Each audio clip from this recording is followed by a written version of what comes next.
નમસ્કાર વિદ્યાર્થી મિત્રો, આપણા ઓલ એજ્યુકેશન યુટ્યુબ ચેનલમાં તમારું સૌનું હાર્દિક સ્વાગત છે. મિત્રો, આજનું જે આપણું વિડીયોનો ટોપિક છે તમને સ્ક્રીન ઉપર દેખાઈ રહ્યું છે. ઓગસ્ટ 2024 એક્ઝામિનેશન ક્વેશ્ચન પેપર, ભારતનો ઇતિહાસ 1526થી 1818 સુધી. આ TYBAનો ક્વેશ્ચન પેપર છે. આનો સબ્જેક્ટ કોડ છે HISM-307. જો મિત્રો, આપણે આની પહેલાંના જે બી વિડીયોઝ બનાવેલા છે દરેકમાં તમને રિક્વેસ્ટ કરેલી હતી કે અત્યારે જે એક્ઝામિનેશન ચાલે છે ઓગસ્ટ 2024 સેશન્સ, તો તમે અત્યારે એક્ઝામ આપતા હો તો પ્લીઝ એ જે તમારે એક્ઝામ થઈ ગયા પછી, ઓકે, તમારું એક્ઝામ પત્યા પછી તમે ઘરે જાઓ તો એનો જસ્ટ તમારો પેપરનો ફોટો પાડીને મેલ કરી દેજો. મારું મેલ આઈડી ડિસ્ક્રિપ્શન બોક્સમાં આપેલું છે. એ મેલ આઈડી છે bvp566@gmail.com. આ મેલ આઈડી પર તમે મેલ કરી દેજો. જેના તમે મેલ કરશો તો એ મારી પાસે રિસીવ થઈ જશે, તો હું એના ઉપર વિડીયો બનાવીને આપણી ચેનલની પ્લેલિસ્ટમાં મૂકી દઈશ. એટલે ફ્યુચરમાં જે બી વિદ્યાર્થીઓ આવશે, ઓકે, જેમને એક્ઝામ આપવાની હશે તો એમને પ્રીવિયસ યરના ક્વેશ્ચન પેપરની જરૂર રહેશે. ઓકે, અને પ્રીવિયસ યરના ક્વેશ્ચન પેપર પરથી જ ખબર પડે છે કે આપણે વાંચવાનું કઈ રીતે છે, રીડિંગ કઈ રીતે કરવાનું છે. કોઈ બી એક્ઝામ હોય, આ જ એક્ઝામ નહીં, ગવર્મેન્ટ એક્ઝામ હોય, તમે કોઈ કોલેજની એક્ઝામ આપતા હોય, કોઈ સ્કૂલની એક્ઝામ આપતા હોય, તો તમારે પ્રીવિયસ યર પેપર ખાસ જોવા જોઈએ. કારણ કે એનાથી તમને આઈડિયા આવે છે કે તમને વાંચવાનું કઈ રીતનું છે, પેપરની પેટર્ન કઈ રીતે છે, કઈ રીતે ક્વેશ્ચન પેપર પૂછાય છે. ઓકે, સવાલો કઈ રીતે પૂછાય છે, ખાલી જગ્યા પૂછાય છે, ટૂંકનો પૂછાય છે કે લાંબા સવાલો પૂછાય છે કે ટૂંકા સવાલ પૂછાય છે, 2 માર્કના પૂછાય છે, 3 માર્કના પૂછાય છે, 5 માર્કના પૂછાય છે કે 10 માર્કના પૂછાય છે કે 14 માર્કના પૂછાય છે. આ બધી વસ્તુઓ ક્યાંથી ખબર પડે છે? તો પ્રીવિયસ યરના ક્વેશ્ચન પેપર પરથી. ઓકે, એનાથી એક જનરલ રફ આઈડિયા આવ્યો છે કે તમારે વાંચવાનું આ રીતે છે. ઓકે, તો એ જ પર્પઝ માટે આપણે આ વિડીયો બનાવીએ છીએ કે અત્યારે આપણે વિડીયો બનાવી દઈએ તો ફ્યુચરમાં જે બી વિદ્યાર્થીઓ આવશે 2025માં કે પછી નેક્સ્ટ જે બી એક્ઝામ આવશે 2025ની જ આવશે, ઓગસ્ટ જાન્યુઆરી 2025માં જે બી એક્ઝામ આવશે, ડિસેમ્બર જાન્યુઆરીમાં, અને નેક્સ્ટ ઓગસ્ટ 2025માં જે બી એક્ઝામ આવશે, વિદ્યાર્થીઓ એક્ઝામ આપશે, તમને આ જે ક્વેશ્ચન પેપર છે એ એમના રેફરન્સ માટે કામ લાગશે. ઓકે, જસ્ટ તમને રિક્વેસ્ટ કરું છું કે તમારી પાસે જે બી ક્વેશ્ચન પેપર હોય, તમારે એક્ઝામ પત્યા પછી તમે જસ્ટ ફોટો પાડીને મેલ કરી દેજો. ઓકે, મેલ આઈડી તમને ડિસ્ક્રિપ્શન બોક્સમાં મળી જશે. આ આપણા જે ફ્યુચરમાં BOUની અંદર જે બી સ્ટુડન્ટ્સ એક્ઝામ આપશે એમને ખૂબ જ મદદરૂપ થશે. ઓકે, તમારો સપોર્ટ તમારા આગળના ફ્રેન્ડ્સને બહુ મદદ થશે. તો આજનું પેપર આપણે જોઈ લઈએ.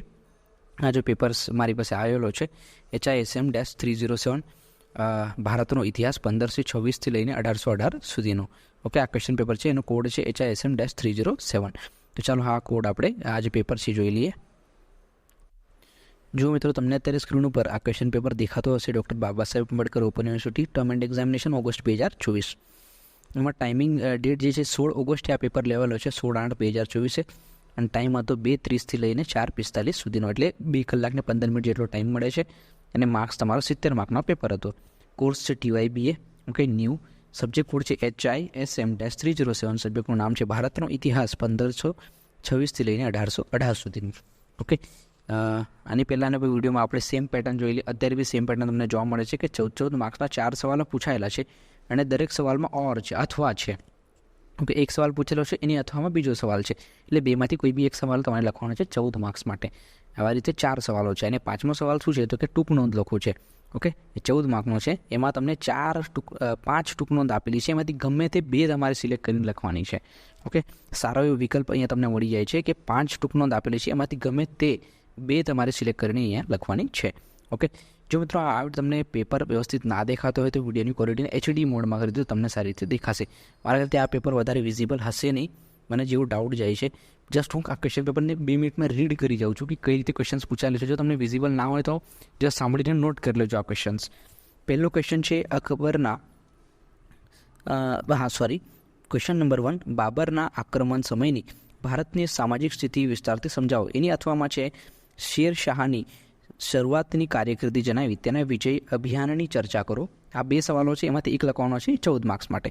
ક્વેશ્ચન નંબર 2, જહાંગીરની પ્રારંભિક કારકિર્દી વર્ણવી, તેના પર નૂરજહાંના પ્રભાવ વિશે ચર્ચા કરો. એની અથવામાં છે મરાઠા સત્તાના ઉદય માટેના કારણો સમજાવો.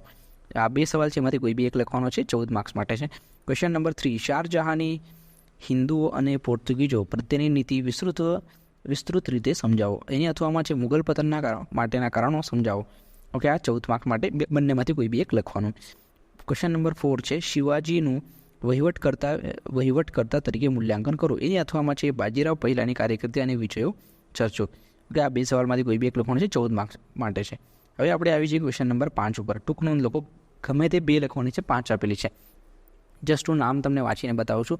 પહેલી ટૂંક નોંધ છે મુગલકાલીન આર્થિક સ્થિતિ બીજી ટૂંક નોંધ છે પાણીપતના ત્રીજા યુદ્ધના કારણો.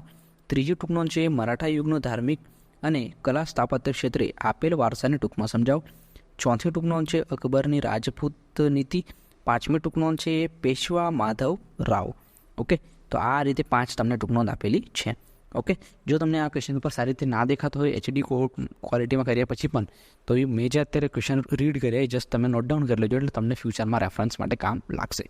ઓકે મિત્રો, તો ચાલો તમારી પાસે જેવી અત્યારે તમે એક્ઝામ આપો છો પ્રશ્નપત્ર હશે તો પ્લીઝ ફોટો પાડીને મેલ કરી દો.